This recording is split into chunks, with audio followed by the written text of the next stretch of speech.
Welcome back to Richmond Tourism Talk. Today we're going to talk about now I want to make sure I get this pronunciation right so that everybody in Madison County can say it exactly correct. Let's look at his shirt right there. It is the Jubilo Music and Arts Festival. So we got to make sure that we get that right. So, because it looks a little different than the pronunciation. We've had Jubilo and right. Any number of other things, but it's Jubilo, just like it looks. Well, I want to introduce you. This is Robin. This is Chris. Chris is a stage manager. So we're going to talk about this Music and Arts Festival today, and we're so excited to have it come to Madison County. Tell everyone a little bit about it and what they can expect when they come. Well, we have a three and a half day actually event planned, and we're going to stage something in the neighborhood of 50 bands, which include local bands and more regional bands, and even a few national headliners.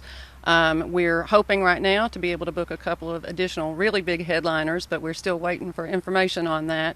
But it's a really eclectic mix of music. We've got everything from rock to blues to folk to Americana and everything in between. And we're going to be operating at Fort Boonesboro for our first year. They've been kind enough to let us have the use of the park, and it's a perfect location. But we're going to have two stages set up in the performance area, and we'll be alternating back and forth from one stage to the other so the audience doesn't even have to get up and leave its seat. So it's really great to be able to just come and plant your seat in the field and sit and watch music all day long without having to even get up if you don't want to. Oh, that's great. So tell everyone, why Madison County? Why did you pick Richmond? Well, I ran a music festival in Somerset, Kentucky for a number of years, and it's a great festival, and we're still very supportive of it, but it's a little bit out of the way. And Madison County's location is just great because we're close to I-75, we're really close to I-64, but being close to the universities, University of Kentucky, EKU, Berea College, Morehead State, we just feel like we're right in the middle of where our prime audience is. We're kind of billing this right now as the best back to school party of the year, since we'll be starting right after school comes back in session. But the location is just fantastic. And the other thing about why Madison County is that it seems that this community is so supportive of its visual arts and all of its arts and crafts programs. And even though there are a lot of performance venues in town, the area bars and restaurants and the news center, this I think will be something new to Madison County that we're getting a lot of great response about, to have a huge big outdoor event like this that people can come to. It's so convenient.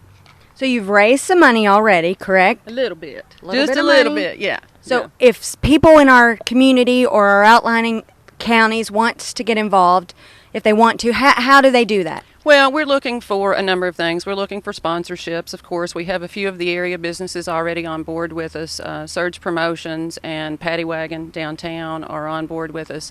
We have food sponsorships or food vendor spots available that people can get in touch with us about. And we're also, just looking for volunteers. It's going to take a lot of people on the ground on festival weekend to make everything work that needs to work. So is it a one-day festival, a whole weekend? Tell us the dates. And it's a whole weekend. We're September 13 through 16. That's a Thursday through Sunday.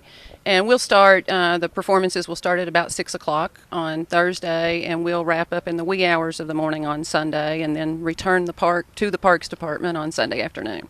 Oh, that's so exciting. So, Chris, tell us what's your involvement in this arts festival? My involvement, I'm working, getting the staging together right now, which our setup's going to be really great for the festival crowd and people who are looking for something different, just in general. We'll have two stages going. We'll have performers on one stage, and we'll have the next band getting in line and getting set up on the next stage, which gives you a little bit different of an atmosphere than an arena where you might have to sit and wait between acts or whatever. Right. We just want people to come out and have a good time, and the downtime is going to be minimal. Like, the party's just going to keep on going. So how long will it take to put all these stages together? Maybe they're a week ahead of time, 2 weeks ahead of time? We'll probably start setting the stage up a couple of weeks in advance. We're going to have a big staging, big light production, and it's going to be a good gig. Well, we're extremely thrilled to have this in Richmond, and it's going to bring in lots of tourism dollars. People are going to be eating in our restaurants, shopping in our stores, spending the night in our hotels. So if you have a business in town, please make sure that you're ready for all of Yes, the absolutely. people coming to celebrate our wonderful city. Absolutely. Tell us, there's a website people can go to There find is. out more details and how they can become involved if you're a local restaurant or whatever. There is. We're on Facebook under Jubilo Music and Arts Festival and Jubilo Richmond. And then we have a website, which is jubilofestival.com. And people can go to any of those sites, really, and get information about where to call, where to email, to let us know what they would like to do and how they'd like to get involved. So for the weekend, people don't need to feel like they're stuck there. There will be food, Right. lots of vendors, porta potties. There's going to be, you name it, it will all be there. They don't have to A leave. lot of porta potties. We're really going to have a lot of porta potties. No, you can camp while we have campsites still available. Our ticket prices are so cheap, and we're throwing in the camping for free on top of that, as long as the sites last. We have both primitive campsites, which are our lowest tiered tickets, and then VIP and RV tickets, which have access to water and electricity and indoor facilities.